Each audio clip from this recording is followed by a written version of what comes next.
I wanted to discuss a particularly resilient child that I know, about 11 years old, and he was diagnosed with OCD and extreme anxiety.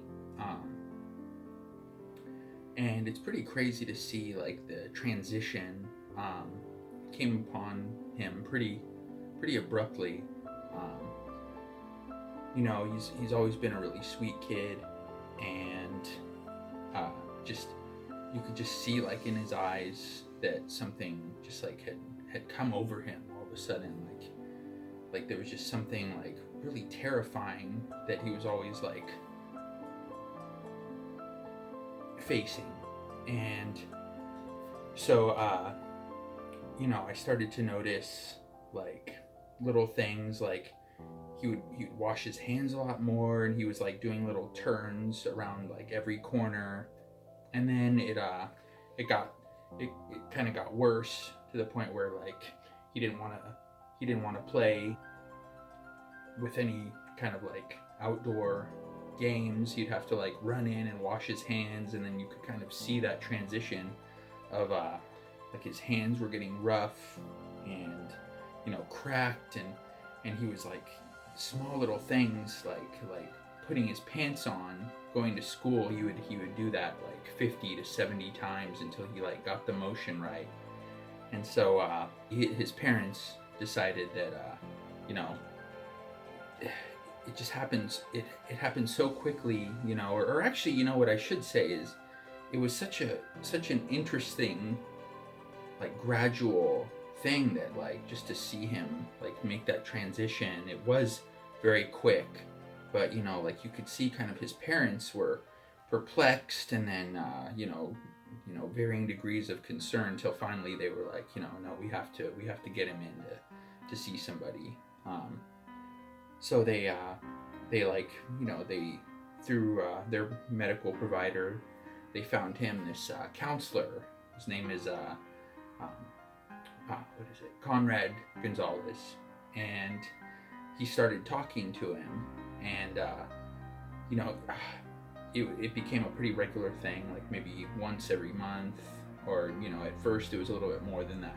Every couple weeks he'd go, and I remember I was talking to this kid, and he was he asked him, like, the Dr.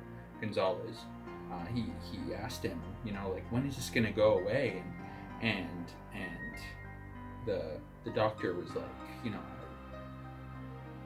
it's not gonna go away, but what we're gonna do is develop skills together so that you can manage this, like this anxiety, this OCD. And he was telling this kid that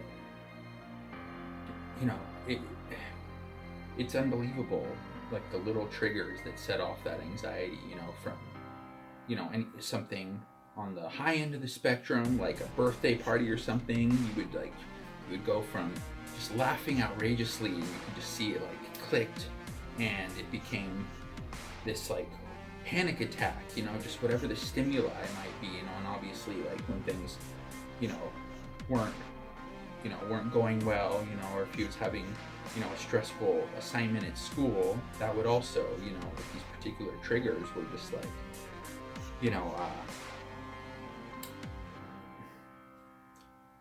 constant.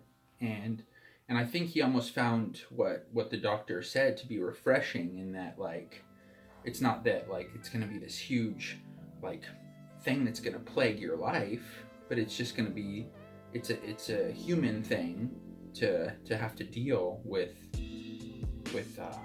this kind of adversity in whatever form. And for this little kid, it was it was just realizing that for him that was what he had to deal with. And as the months went on, you could see like these panic attacks were decreasing, and he was going out to play more. His hands started to heal. He started to kind of question these the irrational behavior connected to his thoughts. And at first when he first started seeing this doctor, he also went and saw a psychiatrist, and he was prescribed Prozac, and just for whatever reason, he was just like really unwilling to take it. And I have to pride his parents, like as nervous as they were. His dad was telling me that it was like his son was like on this boat, and he was on the shore, and like he felt like the boat was just slowly drifting out to sea, and he was just like reaching so hard for his son, and he just like felt like he was losing him. It was terrifying for him. And going back to the medicine, it was really hard for the parents, or to see their child dealing with such kind of emotional turmoil. But I really have to give them credit, or just their trust in their son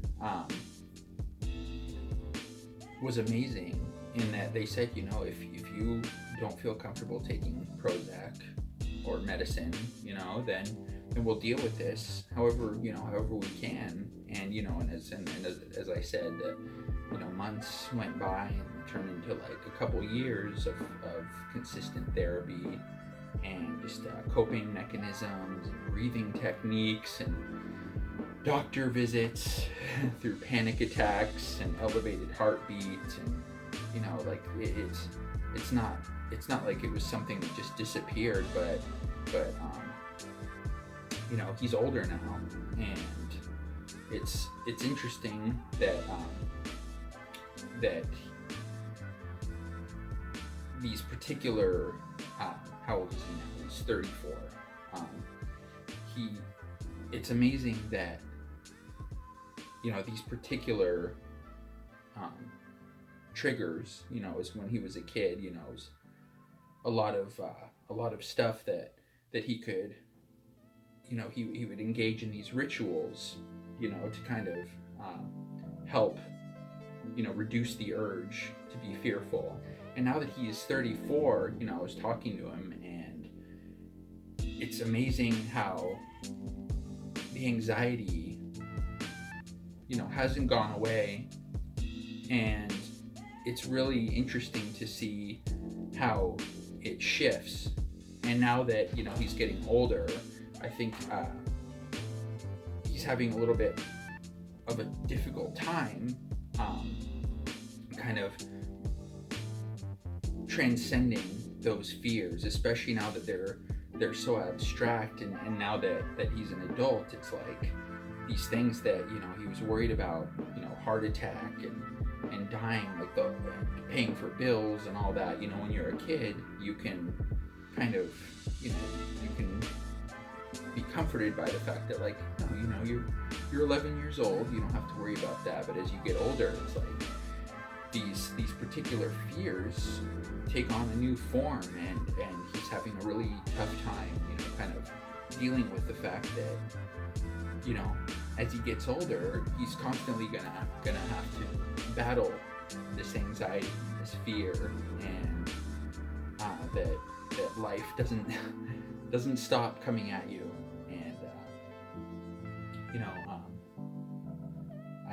And I hope for his sake that, like he's been talking about going back into therapy and kind of resisting it, and just kind of feeling like, he was able to kind of transcend, and, he's no longer classified as OCD, but now it's more like generalized anxiety disorder.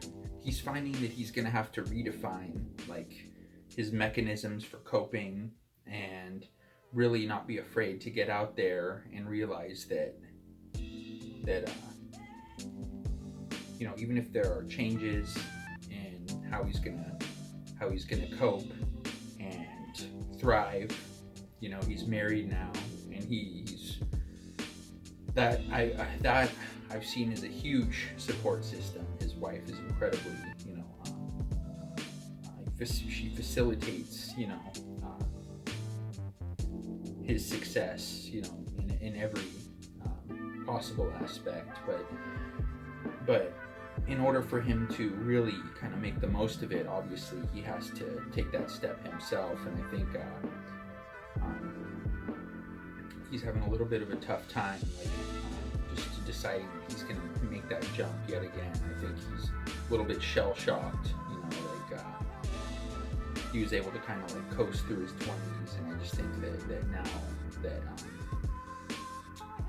that he's getting a little bit older, he's really just having to redefine himself. So that's kind of a long-winded story about this resilient kid that I knew that really was able to transcend his fears and into positive energy.